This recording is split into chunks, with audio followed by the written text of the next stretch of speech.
Ah, Buenas tardes a todos. Eh, Bienvenidos cuarta, a la cuarta charla que tenemos hoy sobre COVID para Latinoamérica. Quiero darle otra vez la bienvenida a todos. Quiero darle también las gracias a la gente de la oficina de MIT en Latinoamérica, en especial a Lee Oldman y a Jacqueline Taylor, que se han encargado de, de resolver todos los problemas para que podamos tener estos webinarios. Eh,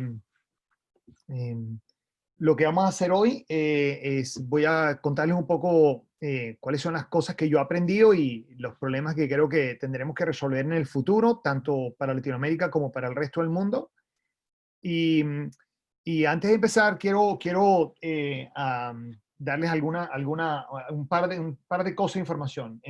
Cuando originalmente organizamos estos webinarios, pensábamos hacer cuatro, que son estos cuatro que hemos hecho. El primero fue sobre la parte de la crisis de salud y cómo lidiar con ella. Yo creo que todos los países más o menos tomaron las mismas decisiones. El segundo webinario era un poco sobre cómo implementar la cuarentena y especialmente cómo hacerlo en Latinoamérica, dado que esto tiene un gran costo fiscal. Em, y eso es lo que yo llamo la optimización estática, que es el decidir hoy entre problemas de salud y problema económico. El tercer webinario era un poco sobre cuáles eran los aspectos dinámicos, que es cómo salir, y yo me imagino que parte de las preguntas hoy van a venir otra vez de la misma ruta, tratar de entender qué es lo que tenemos que hacer para salir de la cuarentena. Y lo que quiero hablar hoy es no solo las preguntas que tenemos que resolver en el corto plazo, sino las preguntas que tenemos que tener en el largo plazo.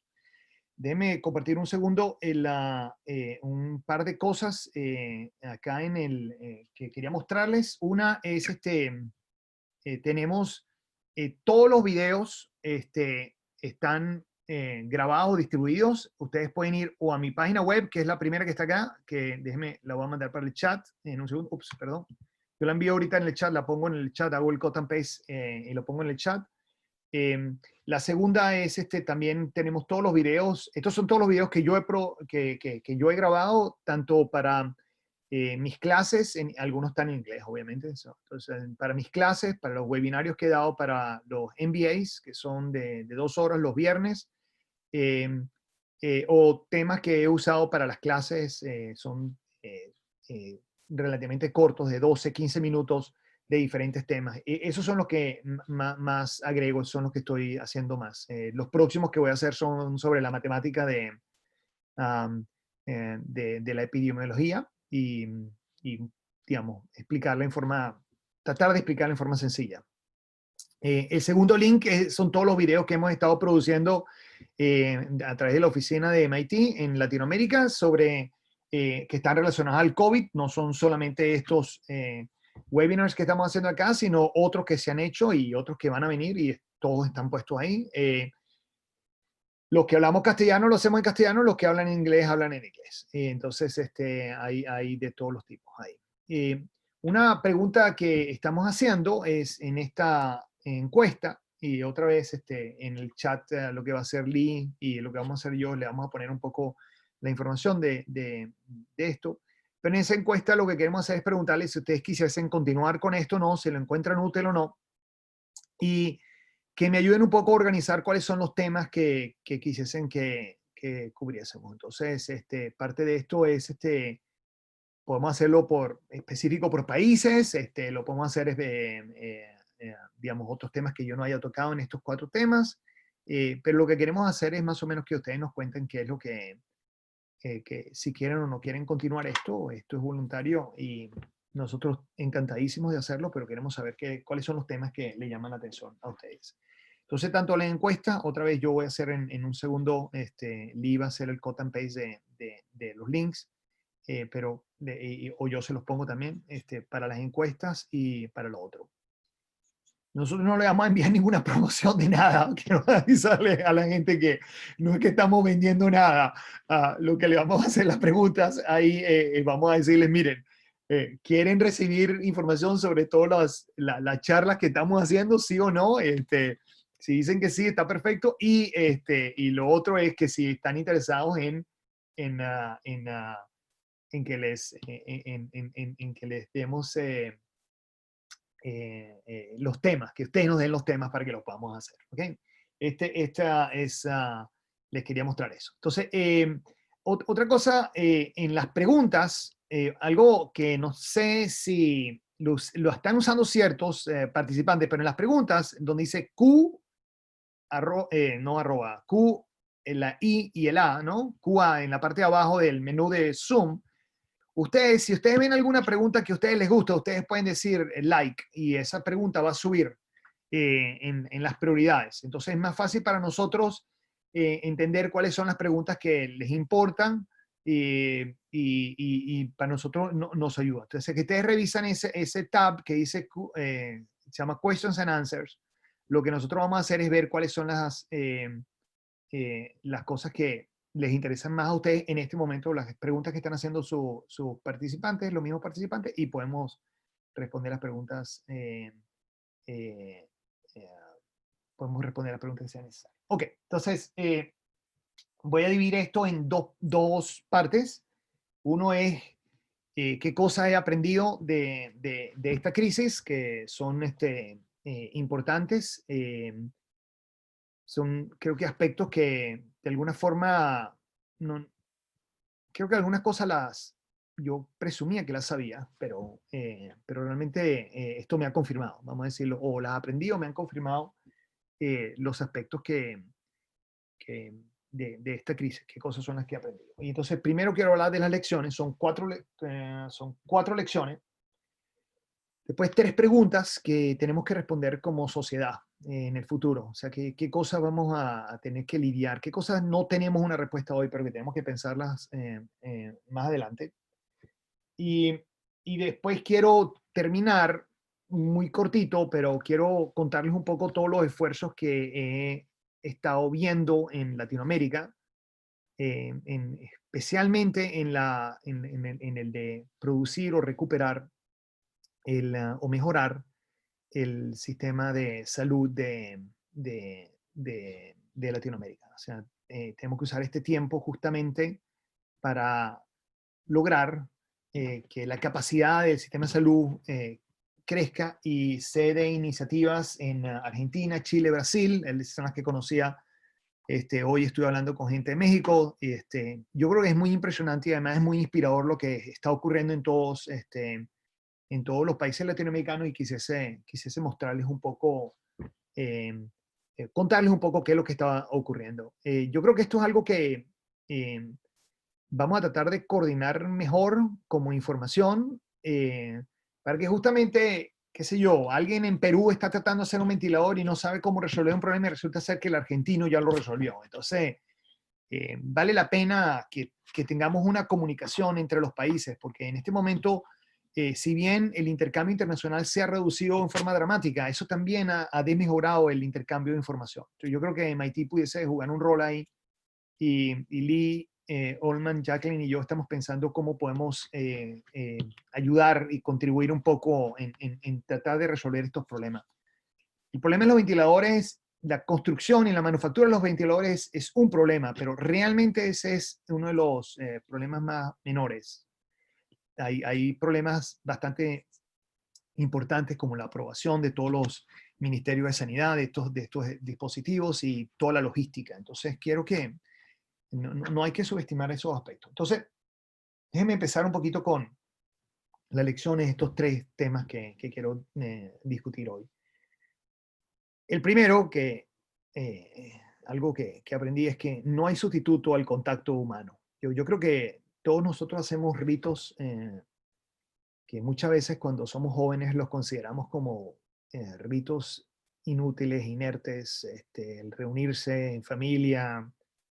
Yo creo que esta crisis ha demostrado que el hecho de que uno puede estar en familia y que puede estar en forma presencial y además estar apoyando a las personas, no hay sustituto a eso. O sea que todo lo que nosotros hemos construido en nuestra imaginación sobre cómo se va a ver el futuro cuando tengamos robots que hagan todas las cosas y mira, esta crisis ha demostrado que no hay sustituto para el contacto de los seres humanos y las computadoras van a ser muy inteligentes y van a ser muy rápidas, pero hay muchas cosas que no van a poder sustituir. Y yo creo que es importante que usemos esto para pensar. Yo creo que las crisis tienen unos aspectos importantes que hacen que los individuos resalten los mejores aspectos de nuestra humanidad y también los peores. Y yo siempre digo que las crisis son un momento de una gran limpieza, ¿no? En inglés, cleansing. Y esta limpieza viene porque aprendemos muchísimo. Las crisis me demuestran quiénes son las empresas que que tienen solidaridad, las empresas que son abusivas, las que no son abusivas, etcétera. Entonces, eh, yo creo que uno aprende muchísimo en las crisis y si yo no quisiese trabajar en una empresa que está pensando cómo hacer dinero de la gente que está pasando miseria en este momento, o sea, no quisiese ni trabajar para ellos ni ser parte de ellos. Y yo creo que este es el momento, uno aprende muchísimo. Y una de las cosas que uno aprende es que justamente estos aspectos de empatía y solidaridad que tenemos los seres humanos es algo muy especial y por lo tanto no creo que uno lo pueda sustituir tan fácil con una computadora. Entonces, la primera es toda la gente que está pensando en el rediseño del mundo en el futuro, es que no hay un sustituto al contacto humano. El segundo, bien importante, es que no hay un sustituto a las políticas públicas. Yo creo que el sector privado ha hecho un gran intento en esta crisis y como dije hace 2 seminarios, el miércoles de la semana pasada, yo creo que el sector privado está buscando una excusa para poder ayudar. Y les voy a dar varios de los ejemplos al final de hoy, pero yo creo que la gente está desesperada por tratar de ayudar, legítimamente ayudar. Que, otra vez, me parece que es muy inspirador, pero yo creo que es difícil hacerlo exclusivamente desde el punto de vista del sector privado. El sector privado tiene grandes limitaciones en poder resolver estos problemas. Tiene gran capacidad de manufactura, pero no tiene la misma grado de capacidad de coordinación colectiva y social que tiene el gobierno. No hay sustituto para eso. Y hay dos aspectos que el gobierno creo que son muy importantes. Este de coordinación es uno.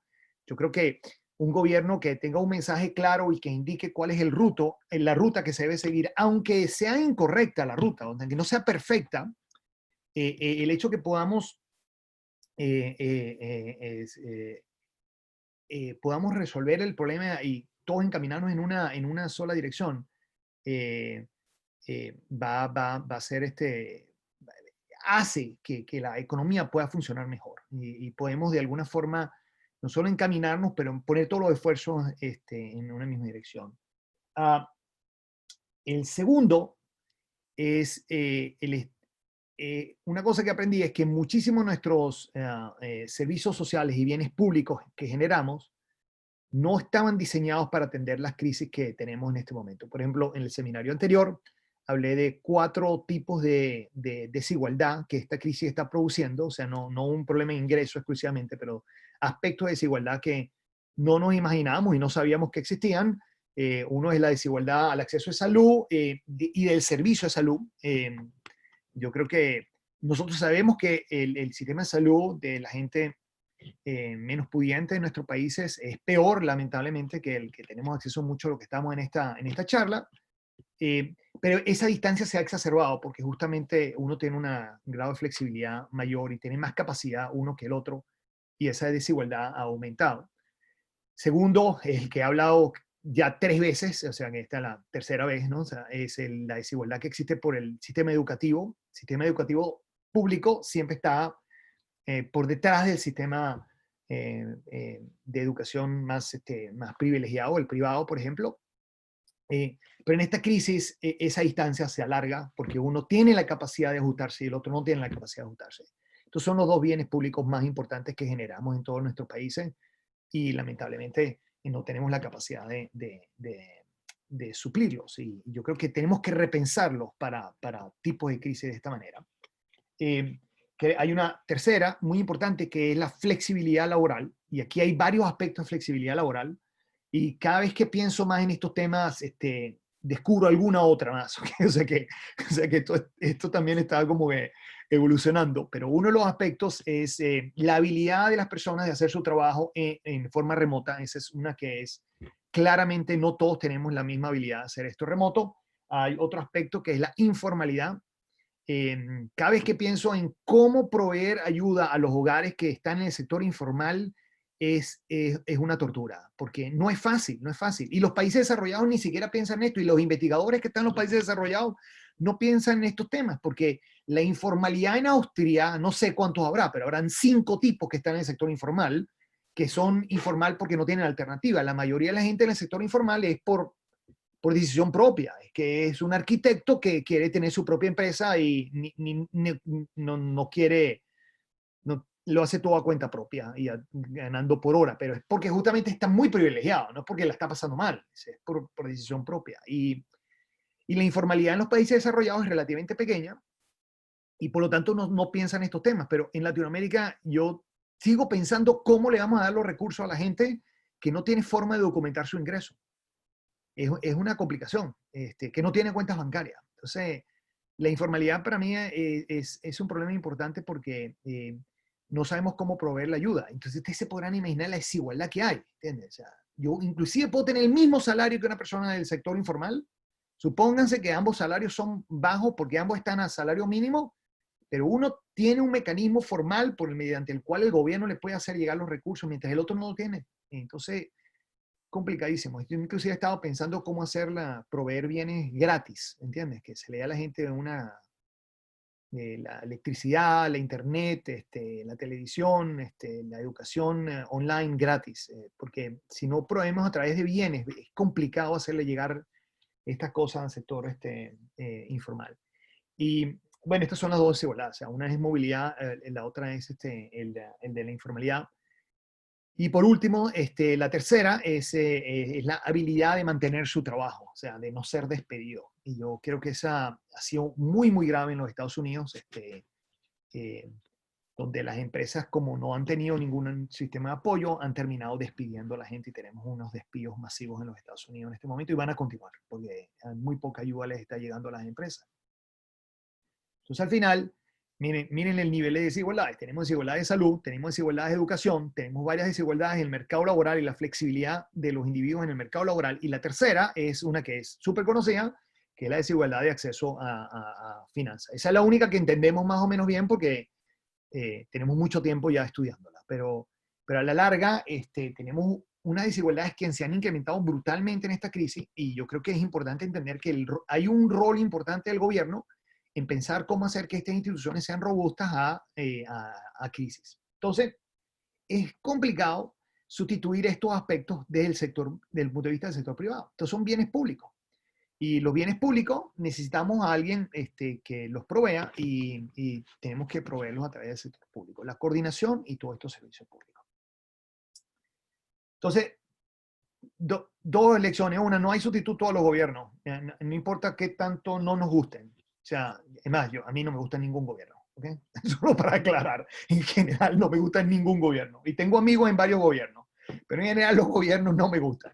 Pero no hay sustituto. No hay sustituto a la coordinación, no hay sustituto a los gobiernos, no hay sustituto al contacto humano, solamente para reenfatizar los dos que dije al principio. Tercero, manejo de la crisis. Yo creo que estos son los que yo estaba más cercano a entender, porque yo me he pasado los 27 años que tengo de acá en MIT estudiando crisis financiera, crisis de tipo de cambio, crisis bancaria, o sea que yo me la paso estudiando aspectos malos de los países. Yo creo que algo que es muy importante, que COVID lo enfatiza, es que en momentos de crisis la mejor política es la más eficaz, no la más eficiente. Uno, en las crisis, eficiencia es algo que es de segundo orden. Lo más importante es ser eficaz, que las personas reciban ayuda. No necesariamente que le demos la ayuda exacta que necesitan, pero que le demos ayuda. Y esto es cierto para las pequeñas y medianas empresas. En todos los países las pequeñas y medianas empresas están siendo destrozadas por la cuarentena. Y la pregunta no es que me digas exactamente cuánto necesitas. estas empresas necesitan ayuda, punto. Démosle la ayuda o sea, es más, demos más ayuda de la que necesitan. ¿Cuál es el problema? Es mucho más grave que esta empresa desaparezca porque nosotros hemos generado a propósito una recesión en vez de que estemos esperando que las empresas por alguna razón van a ser abusivas en este momento. ¿Cuál puede ser el abuso? Entonces, yo creo que las pequeñas y medianas empresas realmente están pasándola muy mal porque están excluidas. Toda la inequidad de la que hablé hace un segundo, la están sufriendo por todos lados. Entonces no tienen acceso al sistema financiero, no les llegan los recursos y nosotros entonces queremos ser más papistas que el Papa y entonces queremos darle exactamente la plata que necesitan. Entonces no, mira, vale, aquí es más fácil ser efectivo. Démosle suficientes recursos como para que no tengan que ir por un proceso de bancarrota. Por cierto, uno de los aspectos que voy a hablar son cómo vamos a lidiar con estas bancarrotas colectivas. Esto es un shock colectivo. Entonces, ¿cómo vamos a hacer nosotros para lidiar con la posibilidad de bancarrotas colectivas? Nosotros tenemos que tener un sistema de emergencia que maneje esto. Y entonces, la semana pasada me preguntaron sobre si uno podía tener estas empresas, si van a ser nacionalizadas o vamos a tener un banco que va a tomar toda esta deuda. Esto otra vez necesita una acción colectiva y yo creo que el gobierno tiene que intervenir, pero al final del día eh, sí, tenemos que tener reglas especiales para manejar esta crisis y necesitamos como una ley de bancarrota o de atraso que sea específica a la situación que tenemos en este momento. O sea, la regulación tiene que moverse relativamente rápido para eso. El otro aspecto del manejo de la crisis, por cierto, la conclusión del primero, que en términos de eficacia versus eficiencia, significa que lo que necesitamos es velocidad. Necesitamos velocidad, no necesariamente ser preciso. O sea, la perfección aquí no es tan importante como realmente dar la velocidad. El último punto sobre manejo de crisis son dos. Uno es lo de la efectividad y el segundo es que no hay forma de responder a esta crisis si estamos separados. O sea, el sector privado no puede responder a esta crisis solo y el sector público no tiene la capacidad para responder a este tipo de crisis solo. No hay chance. Aquí la coordinación entre el sector privado y el sector público es fundamental. Y los ejemplos que voy a hablar de países que están resolviendo estos problemas reflejan cierto grado de coordinación y cierto grado de cooperación entre el sector privado y el sector público. Entonces, y la razón es muy sencilla. El sector público no tiene recursos para invertir en exceso de capacidad. O sea, yo me pongo a pensar en las máscaras, ¿ok? Y yo digo, bueno, ¿cuál hubiese sido la mejor solución? Yo no le puedo pedir a todos los países del mundo, o sea, imagínense que Estados Unidos tenga en su stock algo así como 400.000 millones de máscaras en stock, las tenemos ahí en caso que nos agarre un virus. No, digamos, demasiado costoso, demasiado costoso. Lo que tiene que invertir Estados Unidos es en la capacidad de producir las miles de millones de máscaras que se necesitan en el momento que la necesitamos. Por cierto, yo no quiero invertir en fábricas que manufacturan las máscaras para tenerlas ahí todo el tiempo. No. Yo quiero tener la flexibilidad. Y entonces, aquí es importante dirección del lado público que diga, aquí está el apoyo financiero para que se puedan producir las máscaras. Por otro lado, están las empresas privadas que son las que van a producir las máscaras. Y entonces, el que producía automóviles o el que producía papeles y producía pañales, bueno, ese produce la máscara. El que producía vehículos se pone a producir los ventiladores, etc. Entonces tenemos fábricas que tienen la capacidad de ser flexibles. Y esto requiere trabajo ex ante, ¿ok? Pero no hay forma de prepararse para los shocks sistémicos. Y la única forma es flexibilidad. No hay un seguro que uno pueda comprar para lidiar con esto. Y entonces, los shocks del medio ambiente son shocks sistémicos. Los shocks de estos virus son shocks sistémicos.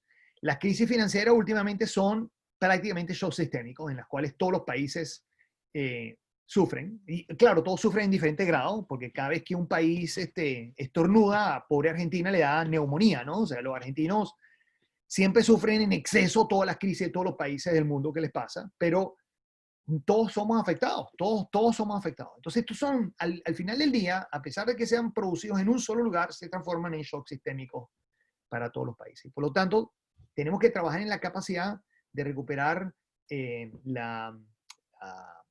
toda la oferta y eso requerirá lo que se llaman public-private partnerships. Tenemos que tener estas formas de generar acuerdos entre el sector privado y el sector público que sean muy flexibles, donde uno ofrece financiamiento y coordinación y el otro el que produce la capacidad de gerencia, por ejemplo, y manufactura. Lo último se parece mucho a esto y se refiere a la coordinación internacional. Para mí está clarísimo, y ya lo dije la vez pasada, que no hay chance que los países emergentes podamos salir de estos problemas si no tenemos ayuda internacional. Así que, y bien, es el mismo tema. De la misma forma que queremos generar acuerdos entre el sector privado y el sector público para resolver los problemas en países locales, yo creo que es importante resolver estos problemas a nivel internacional también. Y los países que están en mejor condición deberían de alguna manera ayudar a los países que están en peor condición. Y la razón es que al final del día estos shocks sistémicos producen diferentes impactos en todos los países y en algún momento los shocks van a ser más grandes para Latinoamérica, en algún otro momento van a ser más pequeños para Latinoamérica. Hay tres preguntas que creo que son muy importantes que no tengo respuesta. Digamos, tengo una opinión, pero o sea, las otras son lecciones que yo creo que hay que trabajar en ellas y algunas cosas para mí son claras dónde tenemos que ir. Pero estas preguntas, se refiere a la supervisión y a la protección de la privacidad. Está claro que después de la crisis, cuando estemos saliendo de la crisis, que una gran supervisión de qué lo que están haciendo los individuos, dónde están, quiénes han contactado, es fundamental. Eso significa una gran violación de la privacidad. Entonces, esto en Corea, como los tipos ya pasaron por SARS, ya estaban totalmente preparados y no les importa mucho. En la China no les importa mucho, ya lo estaban haciendo antes, ya estaban siendo supervisados por el gobierno todo el tiempo. En Dinamarca no sé cómo van a hacer, ¿entienden? O sea, yo realmente no sé. O sea, en Venezuela yo no confío que el gobierno use esta información en forma apropiada. Digamos, se han pasado 20 años abusando de los venezolanos. Voy a suponer que ahora esta información la van a usar en forma apropiada. O sea, si antes violaban derechos humanos y ahorita ¿qué? Se van a volver humanitarios repentinamente de la noche a la mañana. No hay chance. Entonces, en países donde no hay mucha confianza sobre sus gobiernos, esta pregunta no es trivial, es una pregunta bien complicada. Yo creo que la única forma de resolverla es que el que sea dueño, el que esté encargado de la información colectiva para la supervisión, sea un ente que sea independiente del gobierno. Tiene que ser como una cosa como el Banco Central. Pero también, para ser sincero, el Banco Central, la Oficina Estadística en Argentina la intervinieron, en Venezuela el Banco Central, digamos, pobrecitos, no tienen la independencia que supuestamente dice la ley que tienen. O sea que esto no garantiza que no vaya a haber abuso, pero yo creo que es importante que entendamos cuál es el tipo de institucionalidad que tenemos que crear para poder usar esta información en los momentos de crisis. Yo creo que en este momento hay que mejorar el sistema de supervisión. Y es lamentable porque van a violar mucha privacidad, pero otra vez, efectividad más que eficiencia, pero en el largo plazo tenemos que pensar cómo reorganizar esto. Y otra vez, no estoy muy seguro cuáles son las instituciones, pero lo que sí estoy seguro es que hay que pensar en qué instituciones hay que hacer. Creo que hay que formalizar la ayuda internacional. O sea, ahorita que la estamos pidiendo en forma muy orgánica, donde los países están diciendo, por favor, denme líneas de crédito, etcétera, creo que es muy importante pensar en cómo hacemos un fondo de desastre internacional donde es como un sistema seguro internacional, ¿entiendes? Donde yo siempre lo he pensado que los países, las islas del Caribe deberían tener un sistema seguro que sea a través de los países.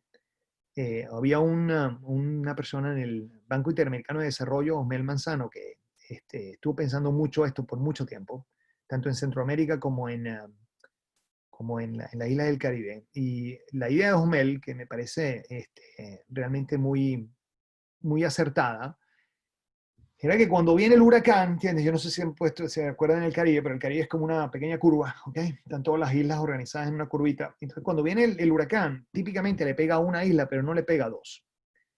Por lo tanto, esto significa que entre las islas se podrían asegurar entre ellas. Todas podrían dar una contribución a un fondo, para poner un número, vamos a decir que cada una le da 100 millones de dólares a un fondo, y cuando viene el huracán, la que le pegó el huracán, esa es la que se recibe los 1.000 millones de dólares. Y más o menos, este es un sistema de seguro que lo que hace es redistribuir entre los que tuvieron suerte y los que no tuvieron suerte. Y más o menos el pago tiene que ser aspectos per cápita. Lo que estaba pensando Osmel es bastante más sofisticado de lo que estoy diciendo yo, pero en todos los países latinoamericanos, nosotros, la gente menos pudiente, la clase más de menores ingresos, compran la lavadora y compran la secadora con un mecanismo exactamente igual, ¿ok? Todos pagan a un pote, y entonces una vez al mes se decide quién se ganó la licuadora, quién se ganó la lavadora, quién se ganó la secadora, y se le da a esa familia, y esa persona sigue pagando, y se van redistribuyendo. Entonces, eh, yo creo que, esto que lo hemos hecho toda nuestra vida como seres humanos, es algo que podemos hacer a nivel supranacional. Y yo creo que tenemos que formalizar esto. Yo creo que el BID puede jugar un rol muy importante en Latinoamérica, pero yo no creo que sea suficiente, porque yo creo que estos problemas sistémicos son problemas mundiales, y necesitamos una organización un poco más amplia. Pero obviamente, por ejemplo, la parte del Caribe me parece que esa es una que se pudiese hacer. Este, eh, por último, o sea, otra vez, las preguntas son, una es sobre supervisión y privacidad, la segunda se refiere a estos desastres naturales y cómo los vamos a lidiar a nivel mundial, y la tercera son los aspectos éticos. Yo creo que, esta crisis ha resaltado que hemos tenido que tomar decisiones muy difíciles. No estoy muy claro que nosotros sabemos cómo tomamos esas decisiones. En este momento estamos improvisando muchísimo, eh, y yo creo que la gente tiene sentimientos muy encontrados, ¿no? O sea, y tú lo notas en la discusión pública en nuestros países. Unos diciendo, bueno, no deberíamos hacer la cuarentena tan fuerte.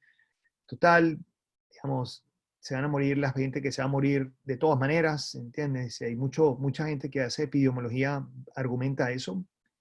Eh, pero hay otros que dicen, no, hay muchas muertes innecesarias, o sea, vamos a hacer sacrificio los unos por los otros. ¿Cómo tomamos esas decisiones? Son de aspectos éticos muy importantes y muy fundamentales que la sociedad tiene que tomar una decisión. Y nosotros no hemos pensado estos aspectos con la profundidad necesaria. Yo no soy un experto en ética, a mí me encanta estudiar ética. O sea, me la paso leyendo, y me la paso más que todo viendo videos. Más fácil para mí ver videos que leer. Pero tratando de aprender y cómo tomamos los seres humanos estas decisiones y cómo deberíamos tomar estas decisiones. Yo creo que necesitamos un poco más pensar en nuestras sociedades propias, cómo nos vemos nosotros después de la crisis, cuáles fueron las decisiones, y que hagamos una evaluación de si nos sentimos o no orgullosos de la forma que actuamos.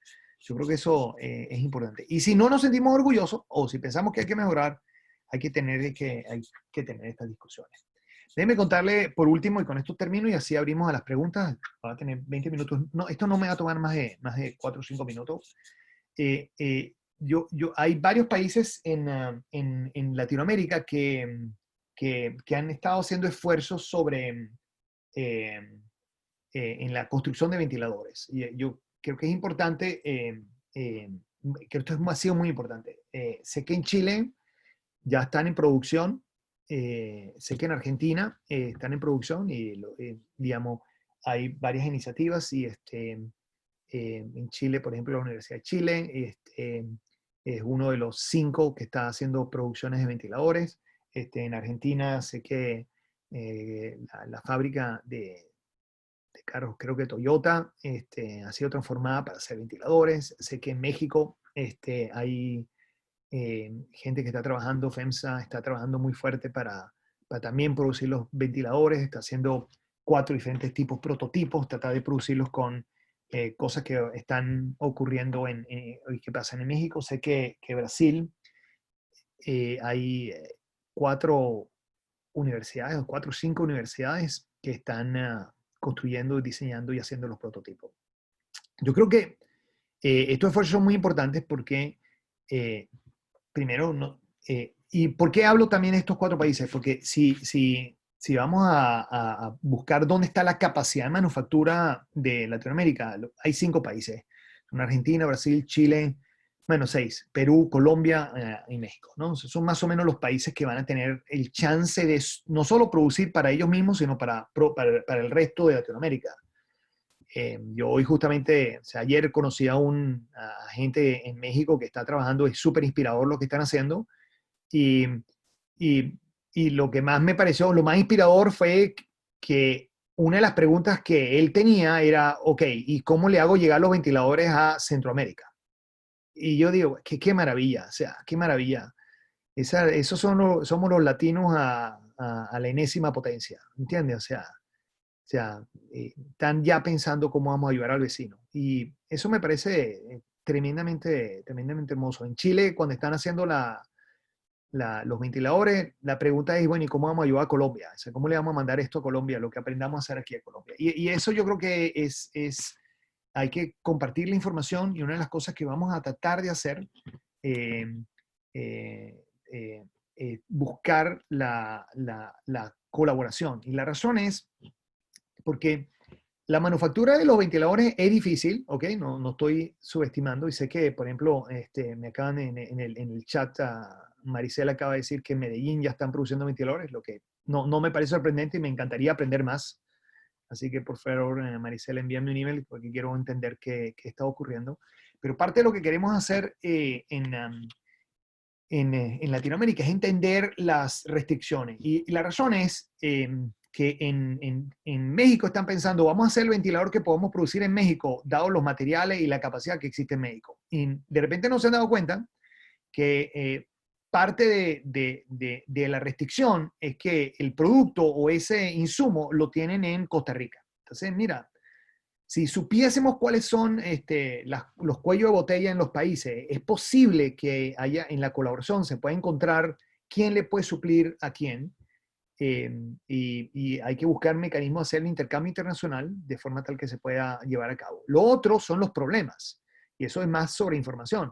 Es muy posible que el problema que está enfrentando un país en resolver el problema de manufactura de uno de los productos ya lo haya resuelto otro, o viceversa. Y yo creo que ahí hay mucha capacidad de colaboración y otra vez tenemos que compartir la información para entenderlo.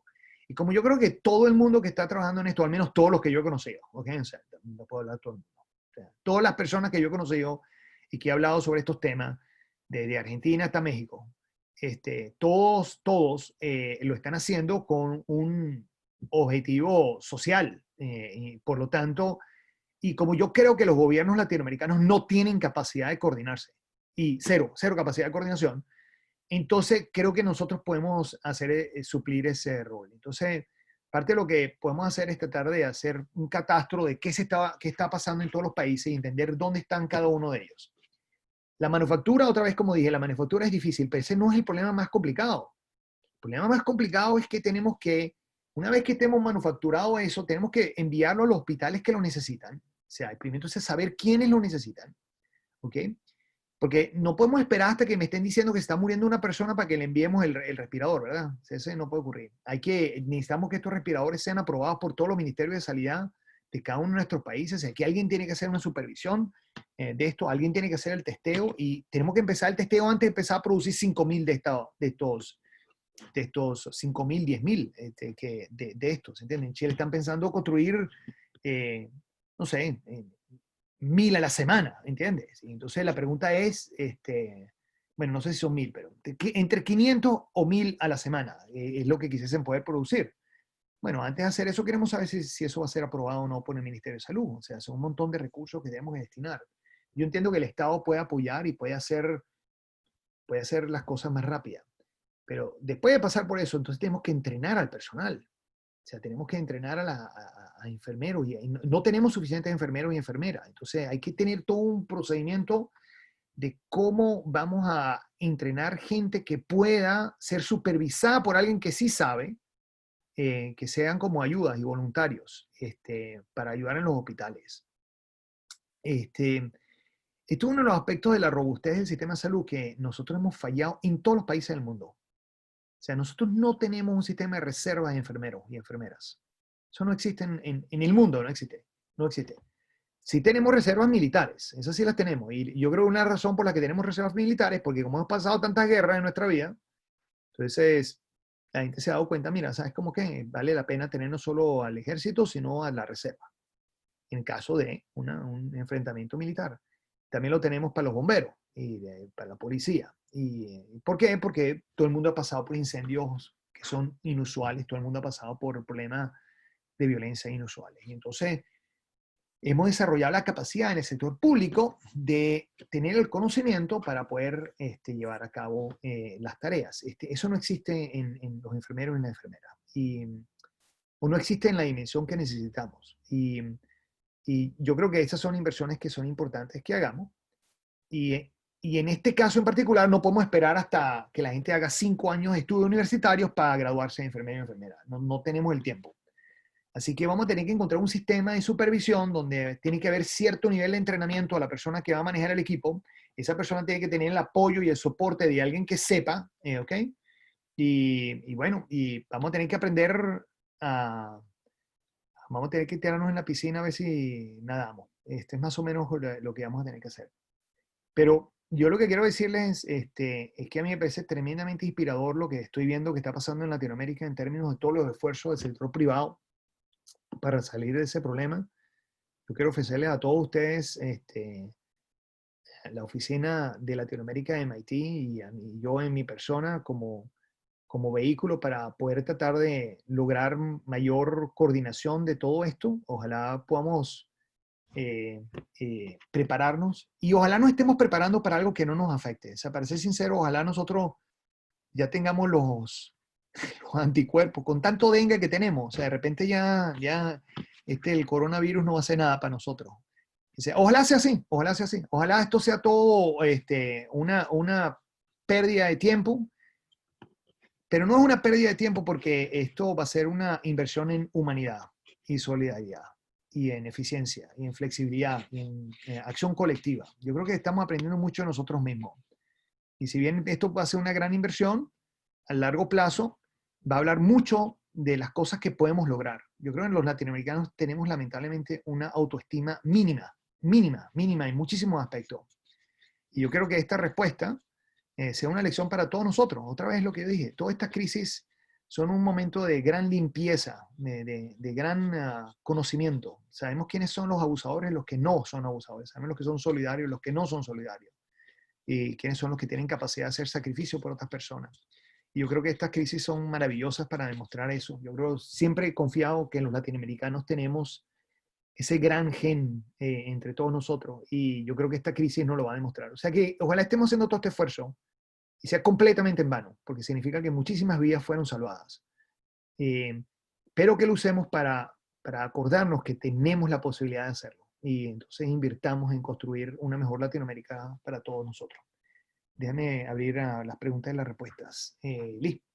Gracias, Roberto. Entonces, la primera pregunta es, ¿qué modelo económico ves que sí están gestando a raíz de esta pandemia del COVID? Bueno, yo creo que hay dos aspectos importantes de esto. Uno es el de la robustez.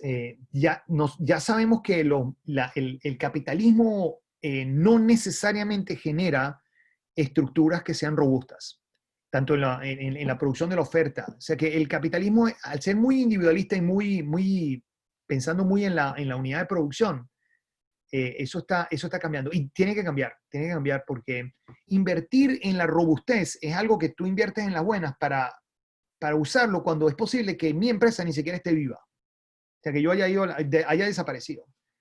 Y eso tiene un gran valor social y yo creo que ese es un aspecto que se está cuestionando. Y el otro son todos los servicios públicos. O sea, eso va a tener un cuestionamiento. El costo político-social de esta crisis va a ser brutalísimo, brutalísimo.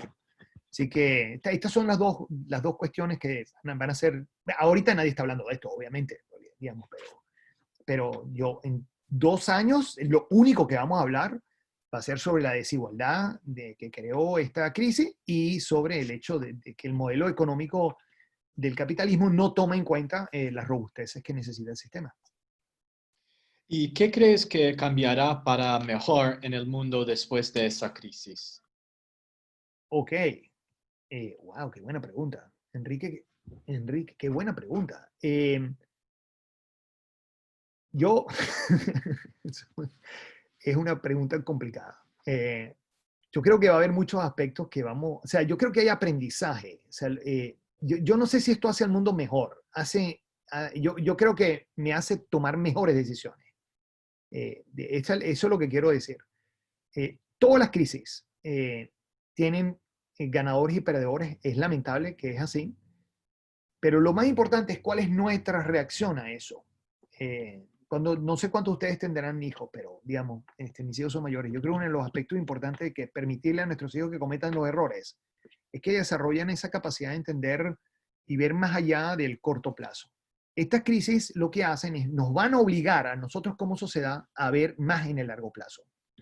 Pero el problema es que también hace que la gente que sea cortoplacista sea aún más cortoplacista. Debe ponerle en este caso, la gente que piensa que la cooperación internacional es importante, como yo pienso que es fundamental en esta crisis, yo veo esta crisis como evidencia de que la cooperación internacional es más importante y deberíamos hacer más de ella. La gente que odia a los extranjeros, ¿entiendes? O sea, Trump ve en esta crisis, dice, este es un virus chino, ¿entiendes? Entonces, por lo tanto, ve en la crisis evidencia que apoya su visión. Y es más, espérense que empiecen las elecciones y empiecen los debates. El único tema de Trump va a ser algo así como, si me hubiesen dado el chance de hacer lo que yo quería hacer, que era aislar a los Estados Unidos de todos estos extranjeros, yo no tendría este problema. Y está clarito que esa va a ser la ruta. Entonces, el problema es eh, qué cosas ganamos y qué cosas perdemos en las crisis dependen mucho de estos aspectos. Yo lo que sí sé es que aprendemos más, ¿entiendes? Entonces, y ahora yo voy a saber quiénes son los tipos que tienen más solidaridad y los que tienen menos solidaridad. Yo creo que eso se hace el mundo mejor, pero la pregunta es, aprendemos los dos lados. Roberto, hay varias preguntas sobre cómo deben utilizar las reservas internacionales los países latinoamericanos en esta pandemia. Yo, otra vez, yo no estoy en un banco central, ¿ok? Creo que es importante. Yo adoro los bancos centrales, o sea, he trabajado toda mi vida con bancos centrales, pero yo no estoy en un banco central. Si yo estuviese, este es el momento para usar las reservas. Yo usaría parte de las reservas ahora. Ahora, esa no es ese es plan B. Si yo estuviese en un banco central, el plan A, el mejor plan, es que llamo a la Reserva Federal de los Estados Unidos y le digo, mira, mi pana, necesito una línea de crédito. Y además decirle, además yo soy una pulga, ¿entiendes? O sea, chamo, o sea, yo soy Uruguay. O sea, me vas a decir que Uruguay es grande comparado para los Estados Unidos. Entonces le dice, necesito una línea de crédito que sea grande para el Uruguay, que sea pequeña para ti. Y entonces esa línea de crédito me va a permitir incrementar las reservas y con eso hago la impresión de dinero en el Uruguay. De esa forma trato de evitar un poco la depreciación del tipo de cambio. O sea que esa sería para mí plan A. Plan A es tratar de negociar una línea de crédito con bancos centrales desarrollados, a tratar de hacerlo a través por ejemplo, el Fondo Monetario que interceda en esto como garantía, pero yo creo que ese sería el plan A. Si ese plan no funciona, bueno, yo creo que entonces yo usaría las reservas. Eso significa que vamos a tener una devaluación y y posiblemente una inflación muy alta después que esto termine, pero yo creo que este es el momento para usarlas. Sí, o sea, pero sería mi plan B. Otra pregunta, Roberto, como eres profesor, hay varias preguntas sobre educación superior, universidades. ¿Qué va a cambiar después del COVID y dónde vas la educación superior en el futuro? Bueno, buenísima pregunta. Otra vez, como todas las crisis, yo creo que las crisis tienen la habilidad, otra vez, de limpiar, aceleran ciertas cosas y desaceleran otras. Yo creo que el moverse a educación online, estuvimos forzados a hacerlo. yo creo que eso va a cambiar de por vida. O sea, yo he encontrado que hay ciertos aspectos que puedo hacer en Zoom muchísimo mejor que los que hago en forma vivencial. Por lo tanto, yo voy a estar haciendo muchísimas más cursos online. Las partes que son de educación general, yo las voy a poner todas en una página web y hoy se va a hacer más universal. Y de razón, para mí es muy importante equidad. Entonces yo no tengo ningún problema de mis clases. Mis notas de clases siempre han sido públicas, o sea, todo el mundo las puede bajar de la página web mía. Eh, yo creo que esa universalidad va a cambiar y eso va a hacer la educación universitaria muchísimo mejor, va a haber mucha más colaboración. Yo estaba pensando, yo antes daba clases, o sea, hace muchísimos años, yo daba clases en el IESA de macroeconomía. O sea, te digo, cuando yo era estudiante en el MIT, me iba los veranos a dar clases en el IESA en Venezuela, que es una escuela de negocio, y daba clases todos los veranos. Yo estaba pensando hace un par de semanas y decía, oye, pero ahora yo puedo darle las clases a Liesa todos los años, yo no tengo ningún problema. Es más, yo le haría el precio correcto, a cero. O sea, yo le haría, o sea, Liesa a mí me dio muchísimo en mi vida, yo le daría esto sin ningún problema. Le doy las clases de macroeconomía a ellos, o una clase especializada en macroeconomía. No, tampoco le quiero quitar el trabajo a alguien, ¿no? O sea, si hay alguien ahí, si hay alguien ahí que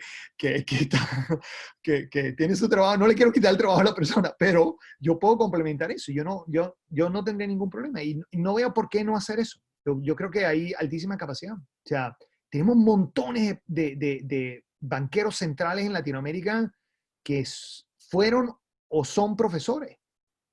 ¿Por qué no hacemos un seminario latinoamericano de qué hemos aprendido en los bancos centrales?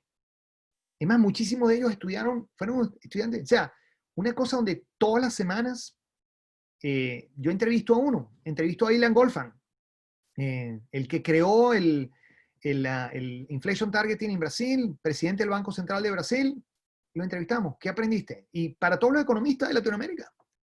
Y tener un seminario latinoamericano, eso lo podemos hacer ahorita en Zoom. Yo creo que eso va a cambiar radicalmente. Entonces, la universalidad, creo que eso va a ser un aspecto importantísimo. Yo creo que ahí va a cambiar.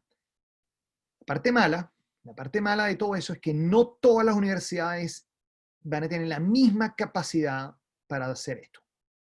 Y entonces no nos vamos a mover en la misma dirección y no nos vamos a mover toda a la misma velocidad. Y ese es el problema, ¿entiendes? Las crisis aceleran a unos y desaceleran a otros. Y entonces ese sería el problema. Por lo tanto, yo creo que una universidad como MIT, que tenemos la posibilidad de hacer esto, dado nuestros recursos, nuestro grado de influencia, deberíamos hacer más de esto, ¿entiendes? Y yo creo que esto podría ser muy útil para toda Latinoamérica.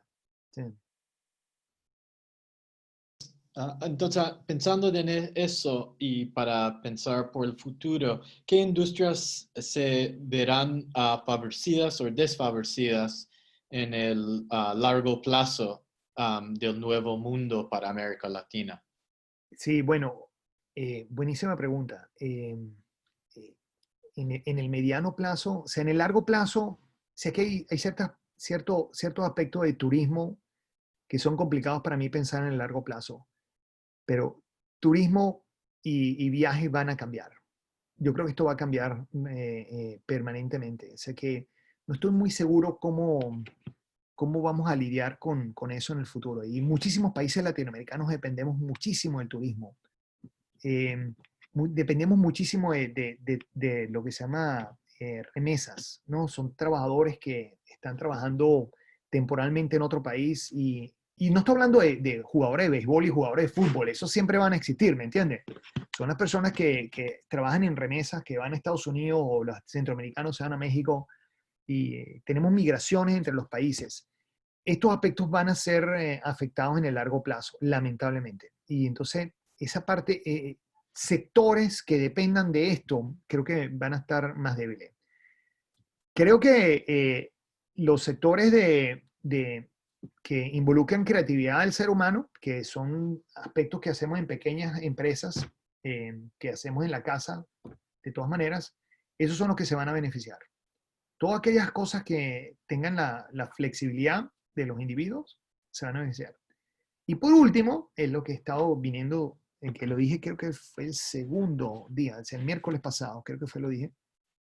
Creo que Latinoamérica tiene un gran chance de ubicarse en la cadena de producción internacional. Yo creo que las multinacionales van a diversificarse y yo creo que Latinoamérica podría decir, mira, yo estoy aquí presente, vengan a producir a mi país, ¿entienden? Y entonces yo creo que esas son, o sea, es la manufactura de mediana complejidad se va a beneficiar. Y yo creo que todos aquellos aspectos que sean muy de alta flexibilidad y muy creativos es donde Latinoamérica va a tener un rol. Eh, yo creo que ONGs, tenemos muchísimos problemas y somos muy creativos en las soluciones. Es un ejemplo, ¿entienden? Donde pudiésemos cambiar. Y yo creo que el mundo va a cambiar las organizaciones para que sean más flexibles. Nosotros somos muy flexibles. Yo creo que eso pudiésemos hacerlo. Eh, y bueno, y lamentablemente yo estoy muy preocupado por todos los países que dependemos fundamentalmente de turismo o de gente viajando. Esas son las que yo creo que van a cambiar, lamentablemente van a cambiar radicalmente. ¿Ya? Creo que ahí vamos a tener un problema. Roberto, otra pregunta. ¿Qué piensas o qué opinas del futuro de los grupos de países como Mercosur o el acuerdo de Unión Europea? Todos esos grupos que trabajan en conjunto y le dan como más flexibilidad entre bordes. Eh, Buenísima. Bueno, esa pregunta tiene dos partes. Esa pregunta tiene dos partes. Déjame responder la primera parte. Y después respondo la segunda. La primera parte, muchísimos de estos acuerdos internacionales son sobre cooperación, información e intercambio internacional y apoyo. Yo creo que esa parte tenemos que trabajar muchísimo en ello. Y yo creo que esta crisis va a demostrar que vale la pena hacer esa inversión. Entonces yo creo que la parte de estos acuerdos internacionales vale la pena. Ahora, el problema de Mercosur es que que funcionó muy bien al principio, hoy en día se ha transformado en un problema, es una institución política, entonces no estoy seguro si está cumpliendo el rol que debería cumplir. Pero eh, esto no es, o sea, un organismo internacional no debería ser para alcahuetear a los países que se portan mal, ¿entiendes? Entonces, un organismo internacional debe ser para tener ciertos estándares. Y si no cumple los estándares, pues no pertenece al club. Es muy fácil, ¿no? Entonces, eh, pero estos organismos tienen aspectos de cooperación, de información, de colaboración que son muy importantes y yo creo que esa parte es muy, muy importante.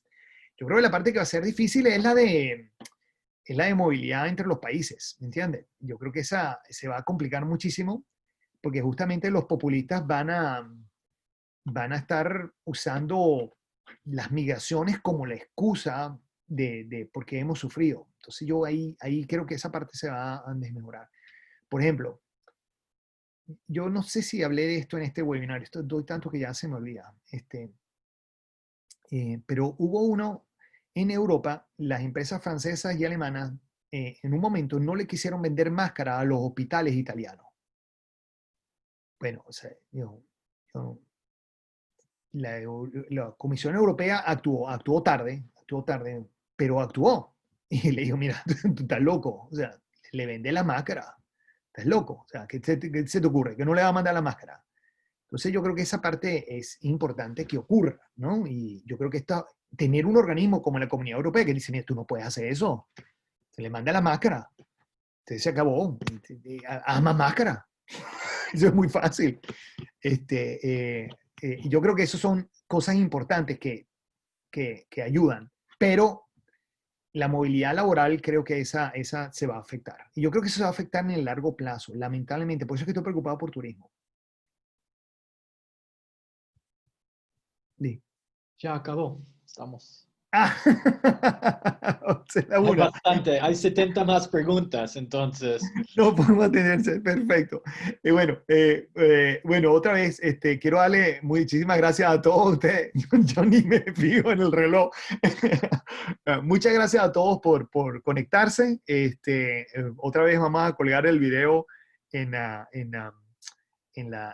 página web, que espero que hayan visto los links en el chat que fueron puestos.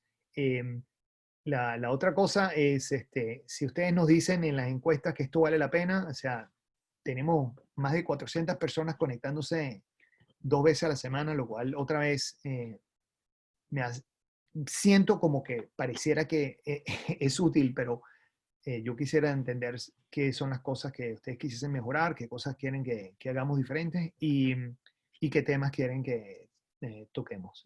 Yo lo traté de hacer lo más general posible para toda Latinoamérica. Estos seminarios, le quiero dar las gracias a todos por haber participado y ojalá no, todos se mantengan seguros, sus familiares estén todos saludables. Por favor, cuídense y ojalá podamos vernos en persona. Otra vez, como dije, no hay sustituto al contacto humano, así que espero que nos veamos.